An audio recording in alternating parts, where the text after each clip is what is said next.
बिस्मिल्लाहिर्रहमानिर्रहीम अस्सलाम वालेकुम। आज इंतहाई अहम शख्सियत हमें ज्वाइन कर रही है अमेरिका से, माशा कोटकिन। इनका जो इंट्रोडक्शन है वो मैं आपके सामने रखता हूँ। इनका इंट्रोडक्शन है, Masha Kotkin is a geopolitical and energy expert specializing in economics, commercial diplomacy and energy. Ms. Kotkin spent over a decade at the US Department of State, most recently serving as an energy advisor focused on the Middle East and North Africa. Her analysis appeared in think tanks, including the Stimson Center, DC, Arab Gulf States Institute, Middle East Council on Global Affairs in Doha, Observer Research Foundation, Middle East, Dubai, a graduate from Johns Hopkins School of International Studies. Biskotkin speaks Russian, Arabic, Turkish, and limited Ukrainian. I mean, you are versatile, versatile. Masha, thank you very much for your time and you have given us. I mean, how is it possible that you are speaking so many languages? Um, I am very good at languages, but I've also I immigrated to the United States when I was little, so that's where my Russian comes from. I'm originally from Kiev, and my I've spent significant time living in the Middle East, and I spent a couple of years living in Turkey as well when I worked at the State Department. So yeah, I like languages. They're Uh, not so hard. so, Masha, what is your experience while working in the State Department? When I paid visit in 2006 in the State Department, I found many people from academia. They are serving in the State Department, specialized on a specific area and issue. Yes. Well, if you sort of look at the State Department, you have kind of two sides. You have the technical experts and the regional experts. There's some overlap, but you have people with functional expertise in things like treaties and labor laws and energy. And then you have um, those that specialize in regional dynamics, which Mhm. are, Europe and South Asia, Africa, Middle East. Um, some of us develop expertise both regional on top of our functional, but that's basically how you can divide up the State Department. I think it is because of this reason that American foreign policy remains very robust, very effective in all over the world. But I think this time, this is my viewpoint. You may agree or disagree. I find a little bit a foreign policy crisis in the United States of America because the feedback is not coming in the White House, or they are not taking feedback from the Pentagon or the State Department or other departments. And the personal instinct of President Trump is more influential as compared to the if we compare it in the past, where a foreign policy process remains very complex and different departments remains involved in policy making. Yes. I, I'm not going to air my political views. I'm just an economist.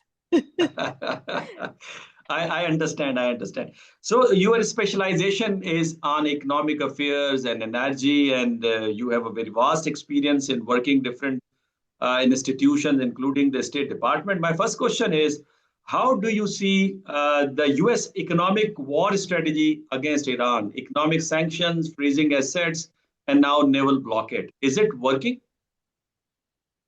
So the US has sanctioned Iran for many decades, and sanctions, they have a certain number of goals, like prevent Iran from developing nuclear weapons, economic pressure, reduce the funding flowing to regional proxies that can destabilize the region.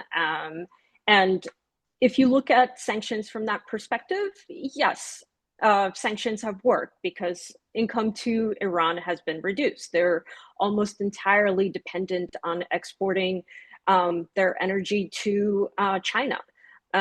So yes, but in terms of naval blockade, I feel like it's too early to tell. But I mean, the Strait of Hormuz is closed, and that has very, very big impacts on the rest of the world, regardless of sanctions policy or U.S. interdictions. And the Trump administration has not renewed a sanctions waiver on Iran's oil because it didn't actually meaningfully open up any supply, as that's not how energy markets work.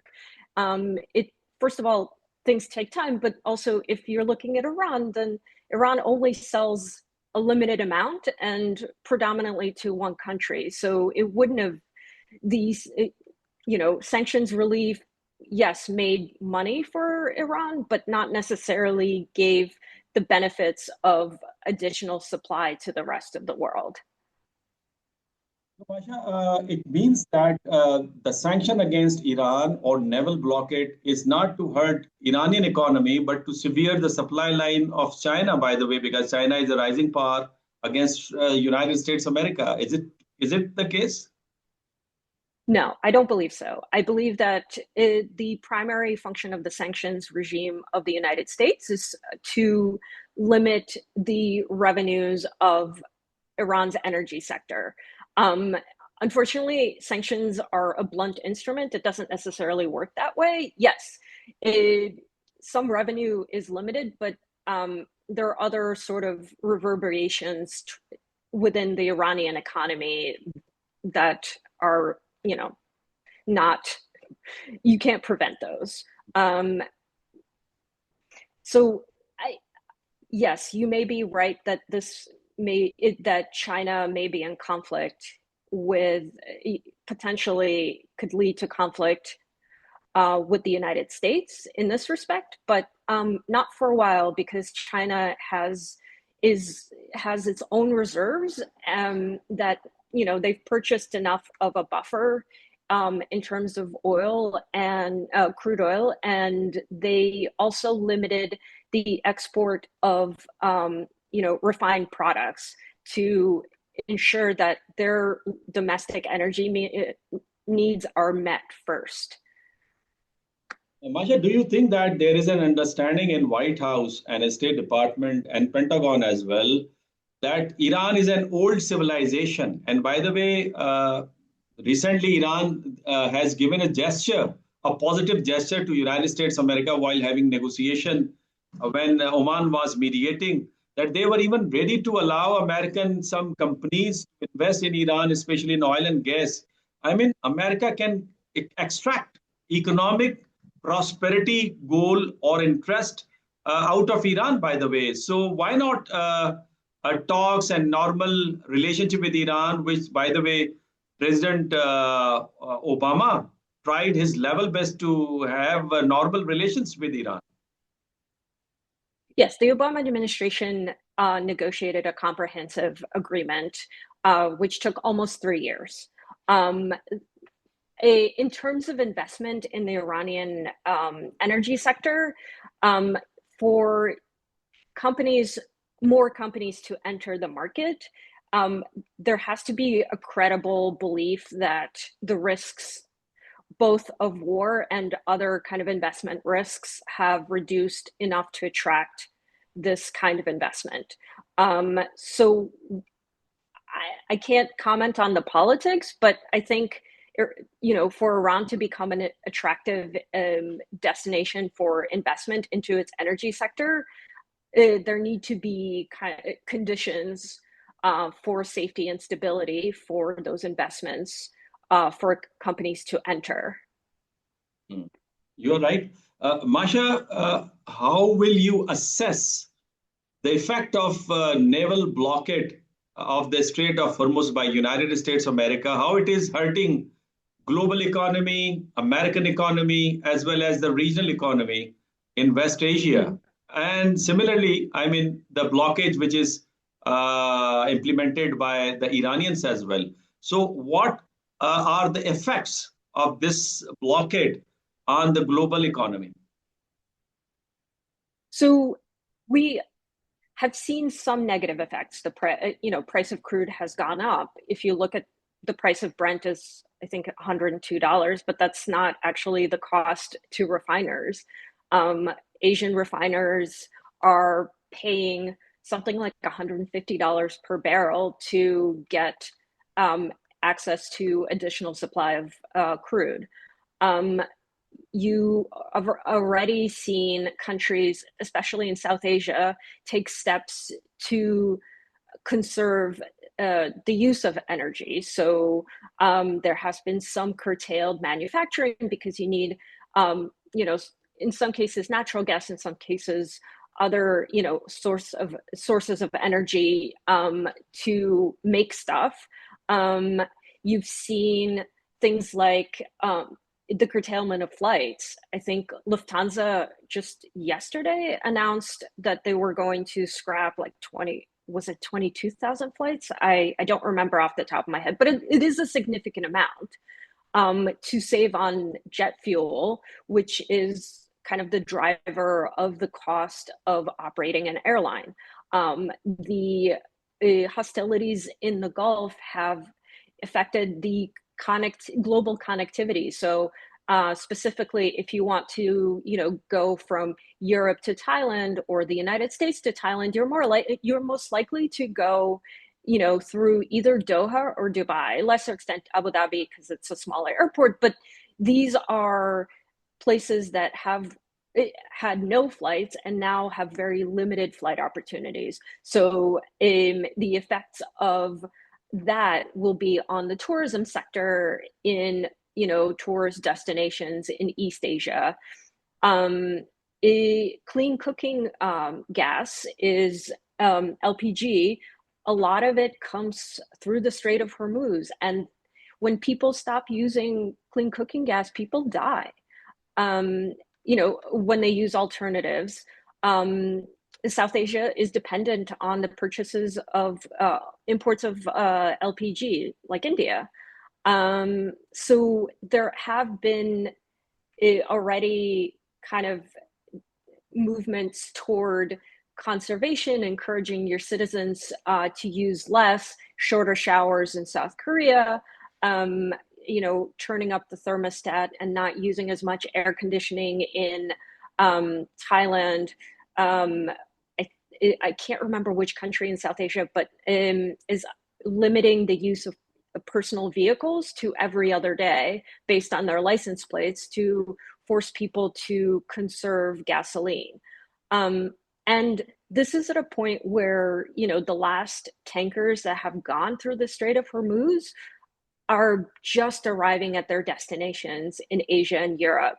So this is kind of the beginning as opposed to, the end of the crisis as we see it. And you have to think about it in the sense of this is on top of Russia's invasion of Ukraine and the price shocks that resulted from there, and COVID-19. So both of those things, I said them out of order, but both of those things sort of are already compounding the resilience of countries to take another shock, especially places that are in the global south, in South Asia and Africa. And, governments are looking to shield their citizens from the price shocks, which means that they're subsidizing energy purchases and their debts are going to balloon, while with inflation, it's going to cost more to borrow than it has been before. So, even in the Middle East, you have places like Egypt where the Egyptian government has mandated that civil servants telework once a week, and that shops and coffee shops, which is kind of the lifeblood of Egyptian culture and economy, have to shut down by, I think, 9 o'clock at night, which is not how things work regionally. Things stay open very late. So those are kind of some of the signs of stress that have so far emerged. Masha, by the way, we are also facing the same situation here. I think 4 days are fixed for working in the government institution, in a private institution, as well as There is a load shedding as well in Pakistan. And by the way, we are trying to save our oil energy as well. We are depending on Yeah. actually oil of the Gulf countries. By the way, European Yeah. economy is also depending on this oil route, by the way. 18% of their Yeah. energy is coming from the Strait of Hormuz. So, Yeah. American economy, which is facing almost $40 trillion debt, $6 billion per day, it is increasing, by the way, and losses in the war and expenditure on the war. Somebody says that it is almost $500 million per day. Some others say $1 billion, and still others say that there is a $2 billion per day. And even I was reading somewhere that Israeli agricultural sector and tourism has also hurt because of this war. And then it's from 2023 to up till now, they have spent more than $112 billion over wars. So their economy is shrinked up to 18 to 19%. I mean, they are also facing the hardship. So my question is, do you think that American economy will be benefited, will be able to revive again if they have a rapprochement with Iran? I think so. We here in the United States, you see elevated gasoline prices. There are some parts of the country where people are going and they go to pawn shops towards the end of the month to be able to pay for their gasoline bill so that they can go to work. And so they leave their jewelry or other things to pay for gasoline. And once they reach their paycheck, they buy it out. But it in some parts of the United States, it has actually happened, kind of on a monthly basis, which is a sign of economic stress for kind of the least equipped to take price increases. Um, it, an opportunity for the American economy, maybe marginally, because yes, the United States has invested a lot in its LNG capacity, and there are projects that are coming online, which will be able to somewhat offset the um, the shortages, let's say coming out of Qatar. Um, but it, energy companies, especially the large ones, American energy companies, are global. They have exposure in the Gulf. Um, they will not have as much capacity to invest based on elevated kind of prices of energy because they're global. Um, so, in terms of a rapprochement, in peace is always better for business, right? People are able to make decisions. They're able to think about which direction they want to go. They can borrow to expand their businesses and things like that. Um, the debt is a problem. It is very expensive to service debt. Um, you know, our debt is at a much, much higher level than, let's say, of Pakistan, but this is kind of an annual pain to figure out how a government budget can both meet the needs of its clients, but also not default on debt. So, but the thing is that once there is a rapprochement, it's not like everything will come online right away. Like it's not the kind of thing that you snap your fingers and everything's great. There has been significant disruption of fuel and inputs into fertilizer. I mean, in the United States, there were conversations about whether or not the US should restart, its fertilizer production at a great, expand its capacity because we import most of our fertilizer. So even at the level of a very wealthy economy, we're looking at how to adjust to this disruption. And I'm not even, and in in the US, it's prices. In places in South Asia or Africa, it's lives. Once the cost of fertilizer has shot up, and urea, which a third of it passes through the Strait of Hormuz, the price of it is like 18% more than it was before. And urea is used, the input is to make fertilizer and the yield of the land more plentiful. So if you reduce it, then your crops there's less food, prices go up. It's kind of a vicious cycle. So it will take time for recovery. It's not an instantaneous thing. It's not like you can just, open production, natural gas production in Qatar, and all of it automatically, transports itself. You need ships. So there are, we would have to work globally through the supply chain bottlenecks before things get easier. You're absolutely right. Even Qataris and Kuwaitis, they say they will take almost 3 to 5 years to revive the damaged infrastructure of oil and Yeah. gas. By the way, yeah, you are absolutely right. Before going to China And and India, stopping oil wells is yes. bad for production. Like, restarting it is going to be, it's damaging to production to stop an oil well. But what are you going to do if you have no storage? Mm. I mean, I think Qatar is looking at something like 9% of its GDP just disappearing because of the damage to its LNG facilities. Mm. Um, it'll take at least 2 years to get to, in terms of energy explicitly, to Mm. get to pre-conflict production levels. So that's a long time. Yes. It's, yeah. Masha, before going to India and China and American commercial relationship with them, my question on Iran, or not Iran, but rather I would say regarding the international politics, we say that there are different chessboards on which different nations they play game as far as international politics is concerned.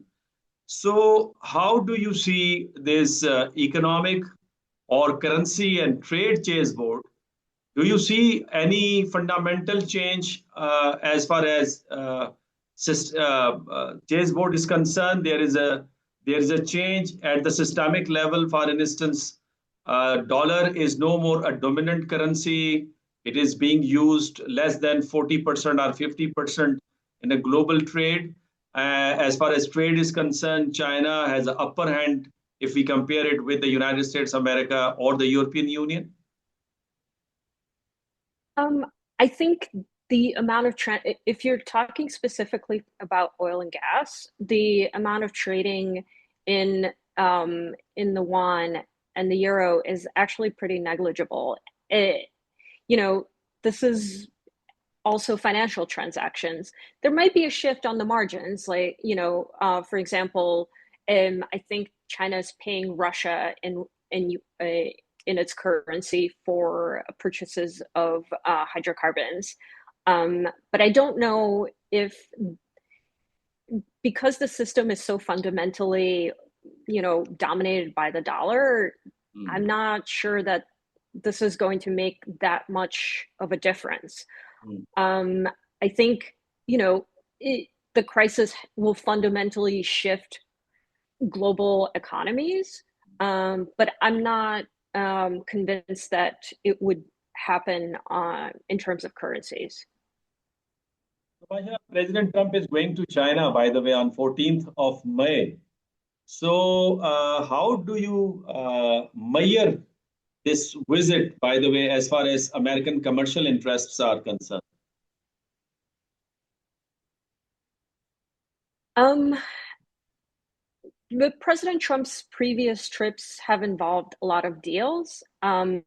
If that is kind of the metric that we go by, there will be negotiations. There may be some big announcements, um, but I'm no longer a U.S. government official, so I'm not privy to these conversations. I can only comment based on what has already happened in the last 18 months. My last question is regarding India. President Trump has given a very interesting statement regarding India today. And he said that India is a hollow nation, by the way. And when this question was asked to the Indian Foreign Ministry spokesperson, he kept silence, by the way. So I remember when I was in United States America on security policy making course, I asked this question from one of the State Department official that US is going very closer to India and there is a Indian romanticism in America. What is the reason? They said that because India is a big market and we want to have our own share in that market. So at this moment, what is the status, by the way, as far as economic relationship is concerned between US and India? I believe at the economic level, it is still quite robust. There are many big US companies that operate in India, and I don't see that fundamentally changing, um, from administration to administration. Um, you know, it, President Trump says a lot of things, and I am not a political analyst to read the tea leaves, but and I think the administration is looking at a diverse set of partners. Hmm. And in, but India has always been a strong ally, a very, very big market, like you said, and a lot of opportunity. So, yeah, but like I said, I do economics. Masha Kotkin, thank you very much that you shared your analysis and understanding. That is indeed very wonderful. I mean, it is a learning experience, and I hope in future we will remain in touch and we will have a session with you on different issues related with the economy and trade in global politics. It is really appreciated that you have given us time. Thank you very much once again. No, thank you for having me, and I'd be happy to come back and talk on other issues.